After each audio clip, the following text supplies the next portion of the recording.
So all day long, the noise of battle rolled among the mountains by the winter sea, until King Arthur's table, man by man, had fallen in lioness about their lord.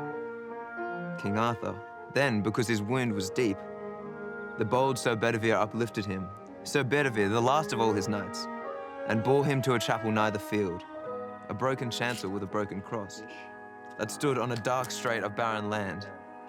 On one side lay the ocean, and on one lay a great water, and the moon was full.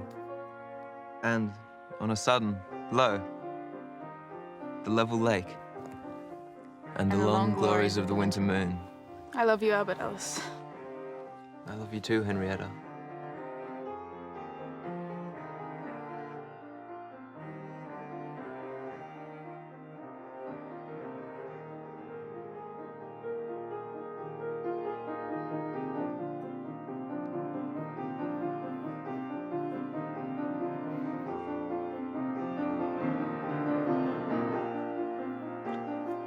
Take me to the river strong, Sir Bedivere.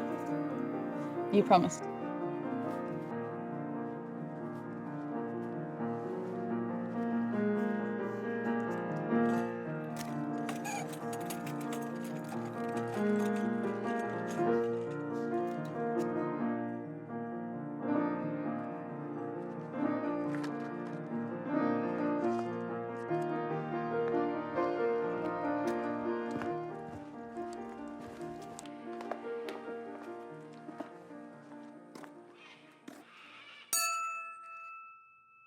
What news, Mr. Glossop? Seems the whole of Europe's at war now.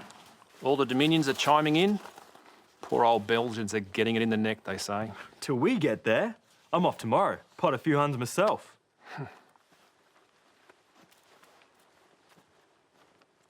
I'd make colonel pretty soon, then come back for you when it's all over. You'll go with me wherever the Empire's threatened. Khartoum, Waziristan, the Fuzzy Wuzzies. Oh, it's no life for a lady. Let's go down to the river, Eddie. Why are you always running off after Albert? What's he got that I haven't? Why is everyone always running after beautiful Henrietta? Albert's got a soul, Eddie, a soul, whereas you have spirit. Maybe you're just not my type. You've been reading those magazines for city girls. Type? Like a typewriting machine? Clack, clack, clack. Is that what you mean by spirit? Clack, clack, clackety, clack? Girls go to the city nowadays and type and smoke and do things. Your place is at home. Somewhere like glorious Shelbourne. You'd be an absolute queen on a sheep station.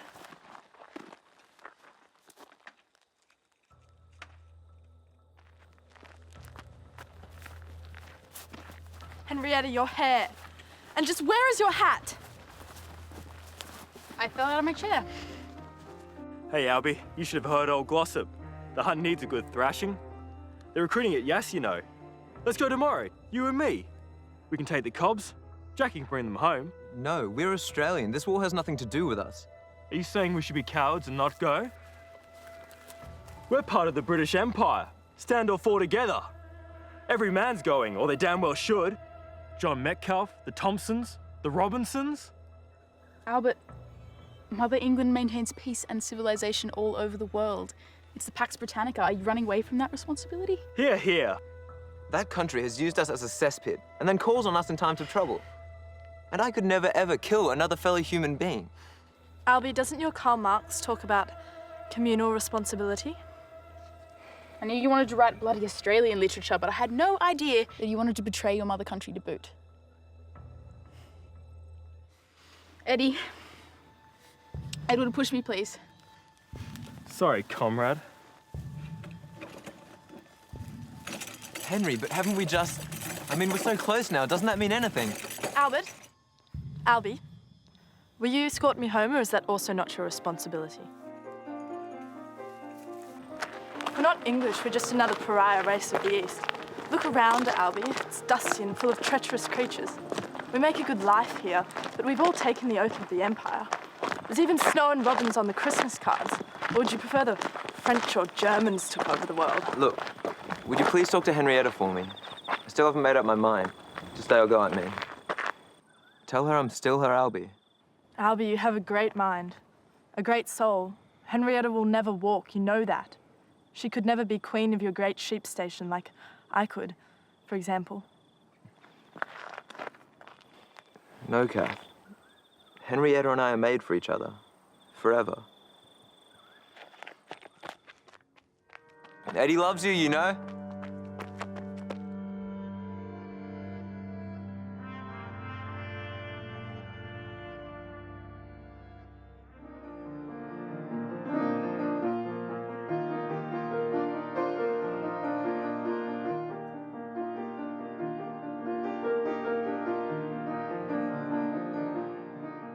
Did you pop many boars, Dad?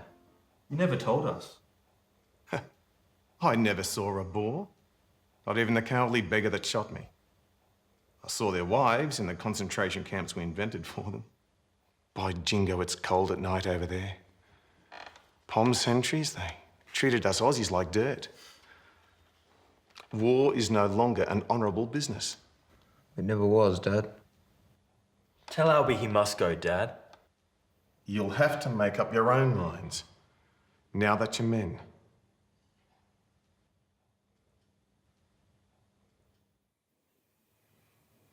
Kath, I don't want him to be singled out. Ostracised. I'm used to it. What if he gets himself killed? You'd have no one then. Edward might also get knocked off, as he'd put it. Albert would get Shelbourne, and naturally, all the lads around here will be falling over themselves for your hand. Not so? No, because Father has no bloody land. I'm going to write a long letter to Albie. I don't care what they think. We're both loners.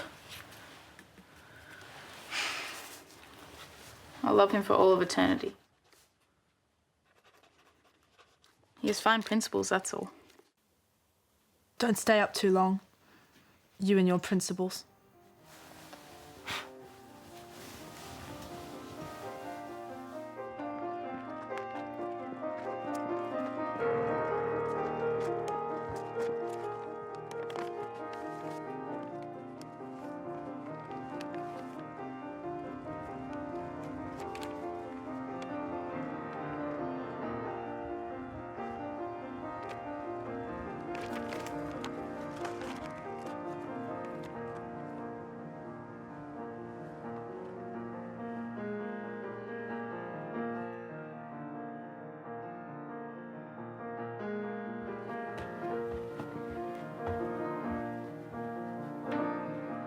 Good morning, Lucy. Morning, sir. Letter for you. I found it on the back doorstep. Thank you.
Right.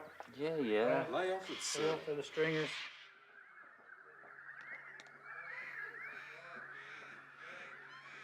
Get back to Gundagai. Left. Feel for the Come on, stringers. bloody Don't be quiet, I'll put you on a charge. Legless Laurence Smith, I call myself. Stick out a hand and I'll shake it. Say, do you like Wilfred Owen? The new poetry. It's a bit mod for me, but oh, so relevant. The war has at least lent impetus to literature. Hooray. Indeed, Cobber. I'll read you some good stuff this afternoon. I'm in the writing trade myself. A journalist. I don't suppose the ladies will be much interested in me from now. I knew a girl once. She was in a wheelchair.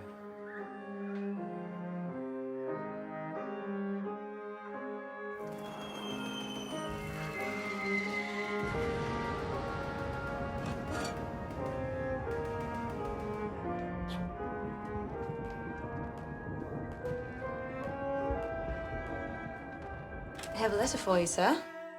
It's from a Miss Kathleen Murray. Shall I? What's the harbour like today? Beg your pardon? The harbour. Is it dull? Furious? Excited as a blue heeler? Give me something. Something new.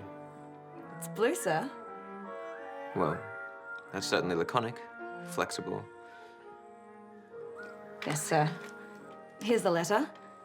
My dear Albert, I chanced to meet with your father this morning, and you cannot imagine how delighted I was to hear of your return to Australia, safe if not sound. I hope this finds you as well as can be expected. We are all well, though father complains about his gout. Mother is busy as ever and she never complains, unlike Henrietta. I come round to your way of thinking. We should not have wasted the flower of Australia's manhood in a foreign war. Every small town has its new memorial covered with names. Poor Eddie, losing his life that very first day at Gallipoli. I'm glad you were at least there with him in that. I'm glad you were at least there with him in that.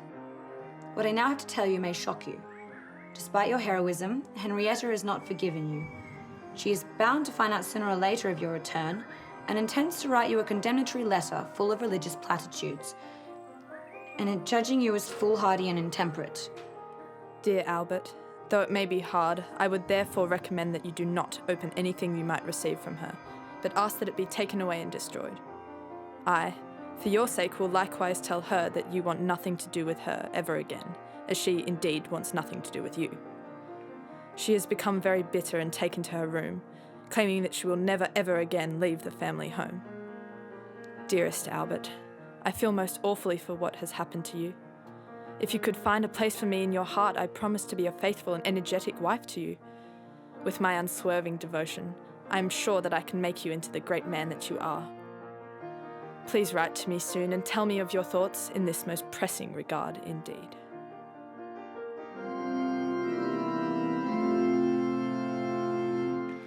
Faith, hope, and love, these three. Dearly beloved, we are gathered here together today in the sight of God, to join together this man and this woman in the rite of holy matrimony. And now, by the power vested in me by the state of New South Wales, I declare you husband and wife. You may kiss the bride.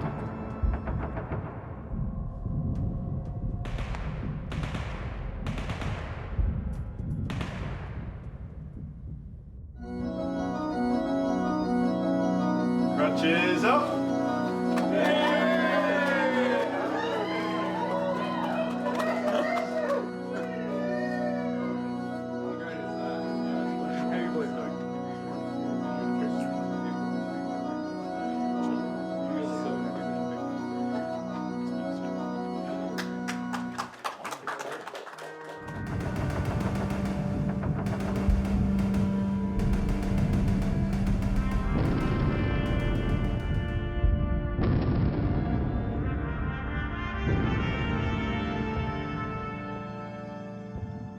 Welcome back to our sometimes controversial program, Significant Australians.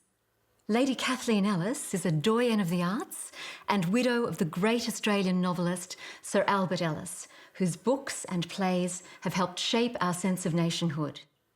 Despite Lady Alice's battle with ill health, she has graciously consented to show us around Shelbourne, her beautiful Vaucluse home, and to tell us something of the life and times of her famous husband. Lady Alice, you were describing how it all came about.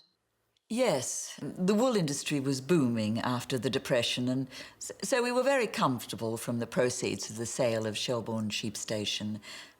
That Shelbourne enabled this Shelbourne in a very true sense. And then over the years, especially after the publication of Albert's big war novel, From Dust to Mud, we were able to buy the property next door and extend the gardens. And Lady Alice, there were no children? No. But my career was like raising a family, encouraging young writers, artists, the ballet, and Albert himself, of course. Organising his publisher, Laurence Smith, manuscripts, hiring secretaries, flying to London several times to arrange translations. Albert would not go there himself, of course. Accepted his knighthood only at my insistence from the Governor-General himself. And then, of course, we had another war. Might I ask what happened to Henrietta, your sister? Well, after my mother died, the rural board took back the doctor's house at Bungendore, as was their right. Henrietta had to enter a sanatorium, a mental thing. She was weakened by the polio. In fact, we had very little contact after the wedding. She didn't want to see me for some reason. Maybe she felt that in some way I was responsible for Eddie's death. She always did like Eddie. Oh dear, I do apologise. I'm in rather a confessional mode. I suppose I've got nothing to lose. I'm sure all of Australia appreciates your candour, Lady Alice. Could you maybe tell us a little about Sir Albert's last illness? We loved each other deeply, you know. Right at the end,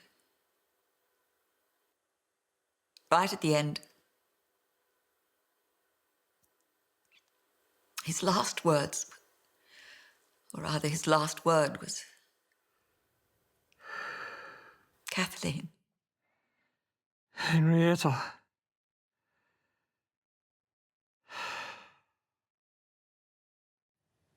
Lady Alice, this book is about to be published. It is by Gordon Murray, Henrietta's son by Albert Ellis. It contains letters written to Albert by Henrietta in 1916. Love letters, lots of them. They were collected by a junior nurse.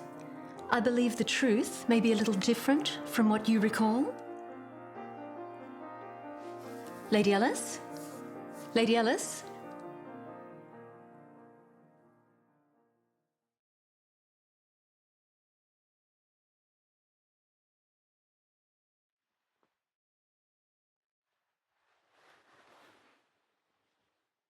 Henrietta, I can see you. Yes, Albie, I've been here all along.